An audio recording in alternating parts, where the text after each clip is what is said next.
Good day and welcome back. And as promised previously, Trax. Today is the Trax.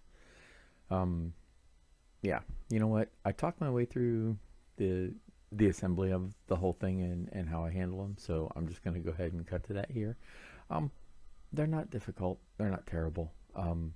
Putting together a whole run of tracks is something that armor modelers just seem to do, so it's no big deal. Again, for me, it's somewhat different. Um, the design is weird. How this goes together is weird, especially considering the material they use. Um, but yeah, well, let's go ahead and I'll just cut to it and talk through the track here. Okay, so microcrystal clear. This is important. Well, it is for me. These little pieces right here, the little joins that go in, right?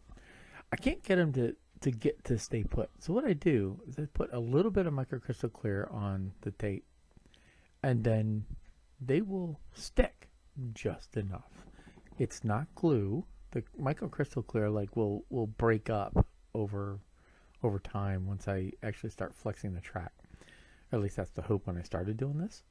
But essentially what I'm doing to put the track together here is I'm putting microcrystal clear onto these two pieces. Then I go and get, it takes a little bit to get them to stay in place. But you can see, even though they're sticky, how much they don't want to stay in place, right? So literally, this is all I'm doing is just going back and forth. And like I said, you've seen me sort of fumble around with this. But just putting a little bit of this stuff on here. And all it does is just keeps the guide horns, I guess is what they're called, in place.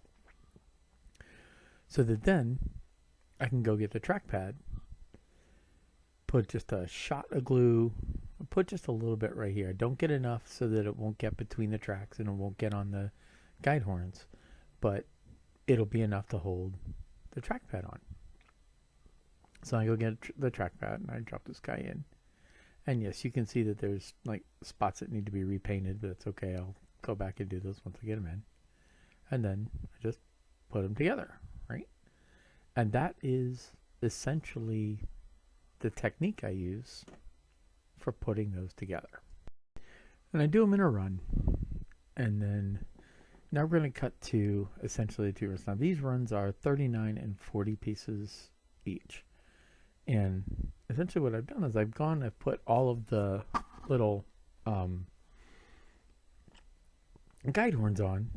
And now I'm going back and I'm taking all the pads and I'm flipping the pads over so that I can then just go ahead and start sticking them on. And essentially that's exactly what I do is I just go in one right after the other, boom, boom, boom, boom, boom, boom, boom, pick it up and just drop it in place. And I spend time organizing these guys because that's just how I work, right? And what I will find is I'm going to find a few of these that just aren't ready to go. They'll either have olive mist trimming them or whatever. I'm not worrying about painting. I'm not worrying about the mist paint part or the mist paint off of where they got clipped off, mostly because I'm going to go back and repaint them anyway. But this is essentially what I do is I work about 3 or 4 at a time. Just put a little touch of glue, just like you saw there the last bit, and then just go grab these guys and put them in one at a time. And I push them down, but I don't really push them down hard, because what I'm going to do, you'll see here in a second after I get the 5th one put in, I put these, and you see I'm sort of angling them in and then dropping them back. That's kind of what I found made it work the best. And so now that I've got the 5 that I've glued, right, now I'm going to grab the paintbrush and I'm going to just push down on it, and that's going to sort of click it all in place, and it's going to make it smooth. And then I just do that over and over and over, and I take that all the way down. But that's essentially the process. I can go on and on watch have you guys watch me do this, but there's really no point. That's pretty much how this goes, right? It's pretty straightforward. I just do this over and over until I get these in, and then I let them sit for a day so that the glue would all be nice and hard. With that, then you just have these two runs that are on tape. Then it's just a matter of getting them peeled up. And, again, you can kind of see the way I'm kind of fiddling with it here. You just get my tweezers up underneath, and I end up fiddling with that, and then the knife, and then a couple other things. And eventually I just peel it up, because this just gets it started, right? That'll break the surface, and then I can just peel away and get that pulled up and lift it off of the tape. It's just a little bit of patience. Go slow and easy. Just be gentle with it. And the cool thing is, once you get it up and done in the way I've done it this way, is it's then, pretty much workable, right? You can kind of see it's flexible and it does the job. So with that done, it's time to put these together. Now these two are the same length. I counted them to be 82. So from here to here, it's 82 lengths. According to the instructions, it requires 79. Now, what I'm going to do is I'm going to go ahead and drop in these two pads here for the final one. And I'm going to put these together, and then I'm going to let them sit again over another night. And then that will be the Trax done. And then the only thing I will need to do is put them on, which I will do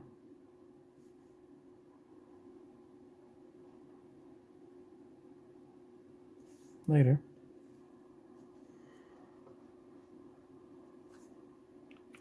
Now, ideally what I'm going to do, the plan, let's bring this down here.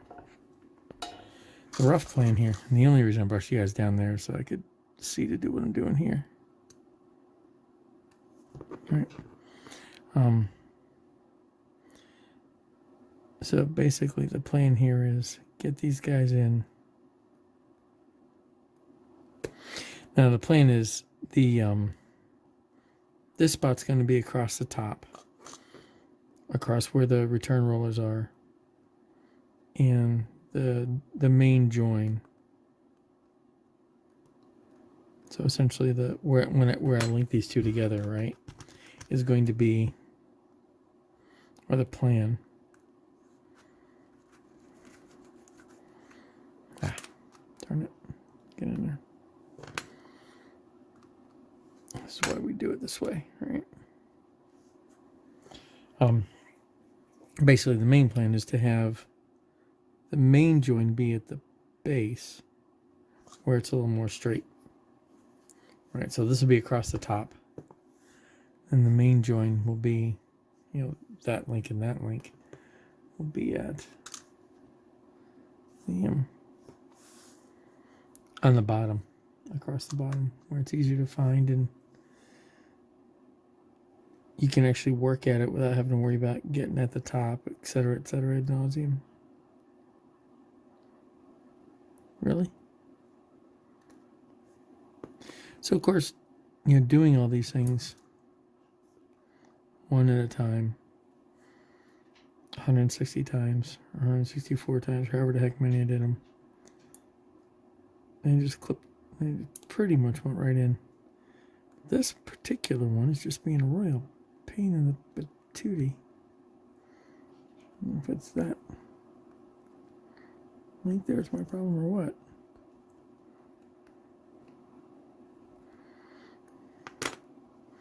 So I'll just let that dry. And really what I'm going to do is let this dry overnight so that it has time. And then tomorrow we'll come in and mess with it. All right. So it's been a day, literally, that these have dried. And I am going to attempt to put these on. Now, sprockets are on with PVA. So they'll just pop right off. So what I should be able to do is drop these guys right up in here. Really? Should be able to. Fine, let's do it this way. roll these guys this way. Now remember, the instructions call for this to be 79 links, and I know this is 82. So I'm getting through a couple of tight spots here. This should come up. What I needed to do is there. So now I know that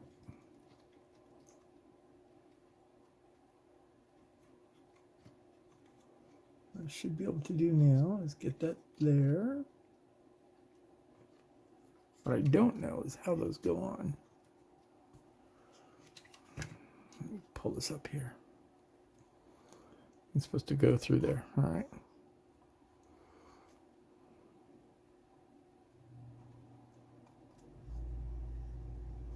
Is that really how those go?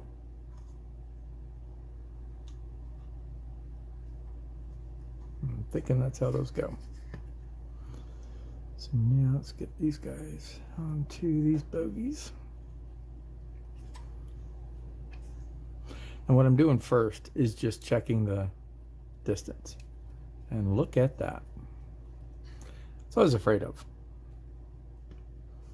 So if you see,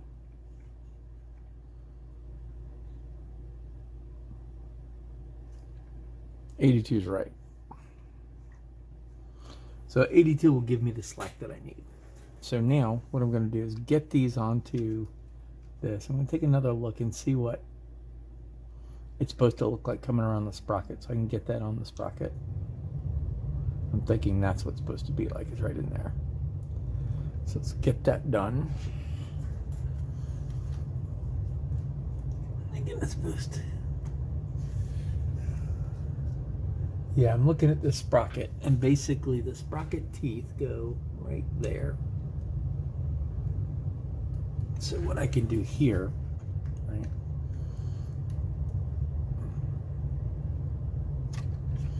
so I can pull that off. I can actually go through the effort of putting it on the sprocket.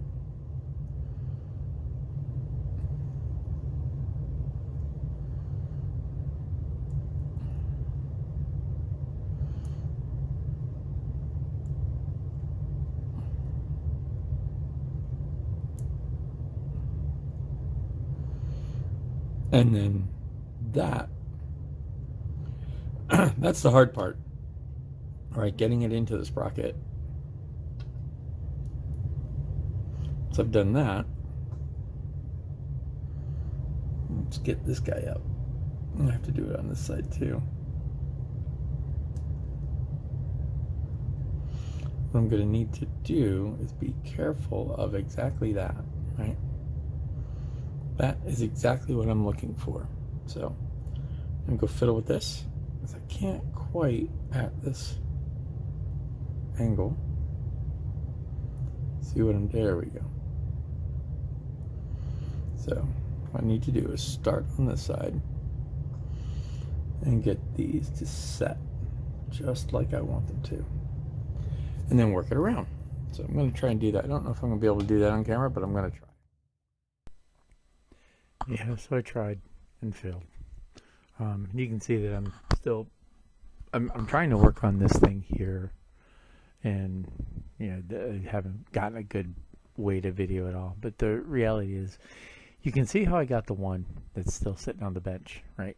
And essentially what I do is I go ahead and I make the wrap around the sprockets. Now the way these go in, what I had to do is I actually had to trim the sprocket. The sprocket apparently had flash on it that I thought was part of the molding, but it really wasn't. It was really flashing, and that's what prevented these guide horn, whatever the heck join pieces they are, from fitting in place. So because if they're with this thing done right, and of course you can't see it because this is where I thought I was on camera but wasn't. But essentially what I'm doing is I am trimming back the sprocket wheel just a bit. I'm taking the divot in a little bit deeper, and I'm narrowing the teeth. And what that does is that makes the thing fit right. And I'm actually able to wrap around the sprocket. Once I do that, once I get that narrowed down, I can actually get these sprocket or the track teeth to fit into the sprocket wheel where they're supposed to go. And then when I can do that, then I end up, and like I say in the caption a little bit ahead of time, it doesn't need 82. What it needs is about 80. And maybe 79 is right. I know I've got some considerable sag when I put these things on, but this is essentially what I am looking for. So to get these on, what I do is I go ahead and put these on to the sprocket wheel, and then I glue them to the sprocket wheel. I go ahead and glue it in place. Again, these aren't meant to be workable. These aren't meant to move. So I go ahead and glue it in place. And again, I'm going to glue this, and then I let it sit overnight again, right? Because what that does, when that cures up, then they're nice and solid, and I can go ahead and get them in. I do struggle. I do have a couple of, there's some gappage between two of the pads and a couple of these things. But that's okay. We can work around with it, and then there's, I'll talk about that a little bit later when we get to a different section of the video. But in essence, this is how I put them on the sprocket wheel. Once I have it on the sprocket, then all I need to do is thread them through the upper layer, and then I can fold them in. So now I'm just going to let them dry. So they'll go ahead and dry, right? Then once I do that, I thread them through the upper layers, and then I stick in a couple of cotton buds to go ahead and force the sag. And I tried to be smart. I tried to make it look great. And that's how I got it to go on. All right, and that's the Trax. So a couple things. I realized right as I was finishing this up and I was looking at the instructions that I made a mistake from the outset. Sitting here trying to break everything. On the outside should be EH, and on the inside should be EG. I had them reversed. I had the one that was EG, the one that had the actual post on the bottom outside, and EH, the one that has the hole on the inside.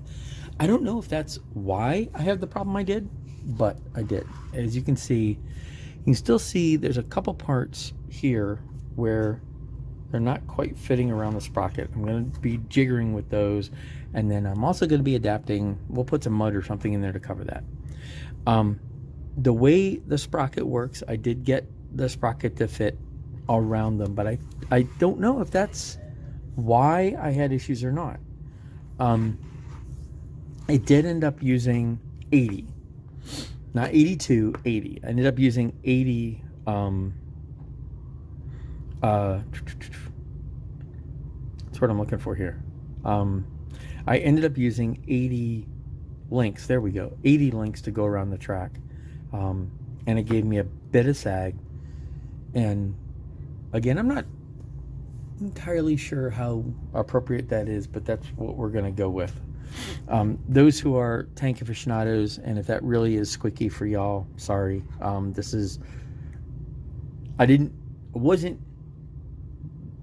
do I put this? Wasn't willing to go do all of the research to see just how accurate that sag needed to be. So I put in sag that looked appropriate for me.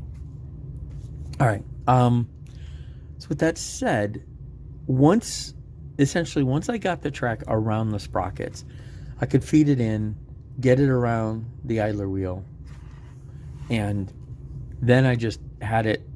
In this case, it was here, and on this one, it was here.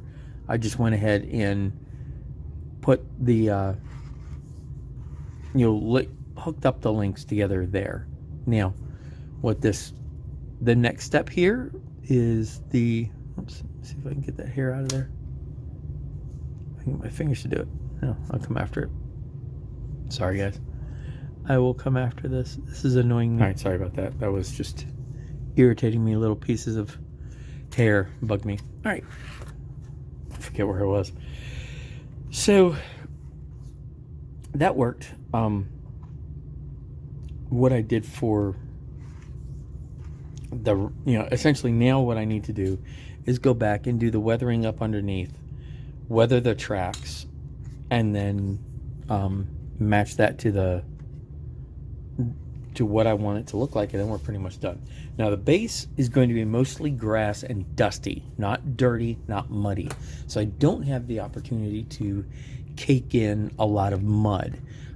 Again, I'm also going with this thing being fairly clean. So I'm not caking in a bunch of filth. I'm just going to use dust to weather it out and to sort of soften the look and give it a bit of dirt. But I'll pack in a little bit here, a little bit up in the upper corners, but not a lot. I'm not going to really be doing a lot. But what I can do is I can pack a little mud in there, and I can pack a little mud in here. Hopefully that'll hide my mistakes. Yeah, so that's that. So I'm going to go ahead and do the final weathering, the final dusting pieces of this, and then we're going to call the tank pretty well done. So let's get to that, and then we'll cut to the end. And with that, our tracks are done. So I whined enough and waffled enough through the entire video about my frustrations, or at least trying to figure things out. And that's me, right? I'm sure doing runs of lengths of tracks is something that our remodelers just do, and I'm learning, and that's what I'm doing here. So, is it worth the challenges I had and the result? Was it worth going back and getting another set of tracks? No, it's not. Am I content with where I'm at? Sure. And where I can take it beyond this, we'll deal with that as we get to the end, or as we get through the final weathering and stuff.